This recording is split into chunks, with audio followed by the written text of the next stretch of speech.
Assalamualaikum warahmatullahi wabarakatuh. Perkenalkan, nama saya Sera Diva Miranda Effendi dari kelas 12 MIPA E, nomor absen 32. Saya akan melakukan praktikum kimia, yaitu percobaan penentuan reaksi berdasarkan pengikatan atau pelepasan kalor. Tujuan dari praktikum ini adalah menggolongkan jenis reaksi ke dalam reaksi eksoterm dan endoterm berdasarkan percobaan yang dilakukan. Alat dan bahan yang kita perlukan untuk praktikum ini adalah yang pertama cuka, deterjen, soda kue, segelas air, sendok, corong untuk memasukkan soda kue ke dalam balon, dan yang terakhir adalah balon. Percobaan yang pertama, siapkan segelas air dan deterjen, lalu masukkan deterjen ke dalam air.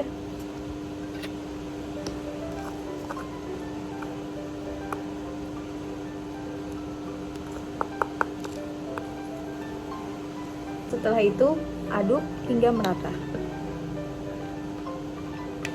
Setelah rata, tempelkan tangan di permukaan gelas yang berisi deterjen dan air. Kita bisa merasakan bahwa gelas ini terasa panas dari sebelumnya. Percobaan kedua yaitu siapkan soda kue, balon, corong, dan cuka. Lalu masukkan soda kue ke dalam balon menggunakan corong.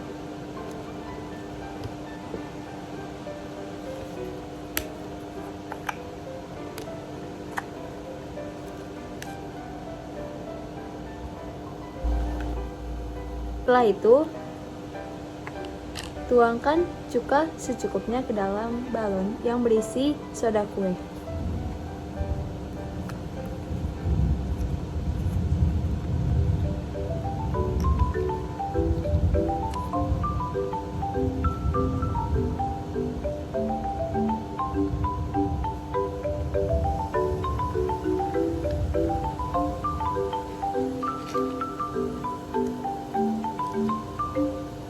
Setelah itu, aduk balon, lalu tempelkan tangan pada balon, dan kita bisa merasakan bahwa tangan kita terasa lebih dingin dari sebelumnya, dan balonnya menghasilkan gelembung gas.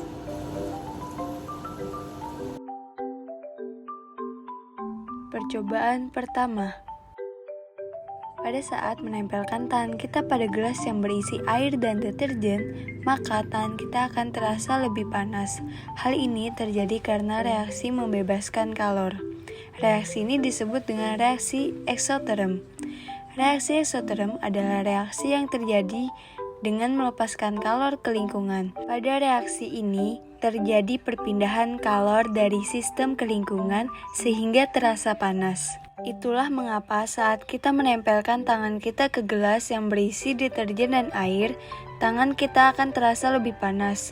Bila perubahan eksoterm ini terjadi, temperatur sistem akan meningkat dan energi potensial zat-zat yang terlibat dalam reaksi akan menurun. Artinya, entalpi produk akan lebih kecil daripada entalpi per reaksi. Oleh karena itu, perubahan entalpi yang terjadi pada reaksi eksoterm bernilai negatif. Percobaan kedua. Pada saat menempelkan tangan kita pada balon yang berisi soda kue dan cuka, maka tangan kita akan terasa lebih dingin. Hal ini terjadi karena reaksi menyerap kalor. Reaksi ini disebut dengan reaksi endoterm. Reaksi endoterm berarti sebuah reaksi di mana kalor yang berasal dari lingkungan masuk ke dalam sistem. Singkatnya, ini adalah reaksi yang menyerap kalor. Itulah sebabnya mengapa saat kita mendekatkan atau menempelkan tangan kita ke balon, tangan kita akan terasa lebih dingin. Bila terjadi perubahan endoterm, temperatur pada sistem akan menurun dan energi potensial zat-zat yang terlibat reaksi akan meningkat. Pada reaksi endoterm, sistem akan menyerap energi.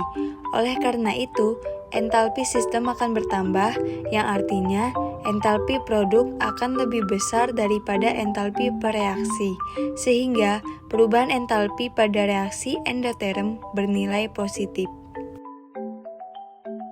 Maka dapat kita simpulkan dari video tadi bahwa kita dapat melakukan percobaan penentuan reaksi berdasarkan pengikatan atau pelepasan kalor dengan menggunakan bahan sederhana yang ada di rumah. Pada percobaan pertama, reaksi yang terjadi termasuk reaksi eksoterm, yaitu reaksi yang membebaskan kalor dari sistem ke lingkungan. Terbukti saat saya menempelkan tangan ke gelas yang berisi deterjen dan air. Tangan saya terasa lebih panas daripada sebelumnya. Sedangkan pada percobaan kedua, reaksi yang terjadi termasuk reaksi endoterm, yaitu reaksi yang menyerap kalor dari lingkungan ke sistem. Terbukti saat saya menempelkan tangan saya ke balon yang berisi soda kue dan cuka, tangan saya akan terasa lebih dingin.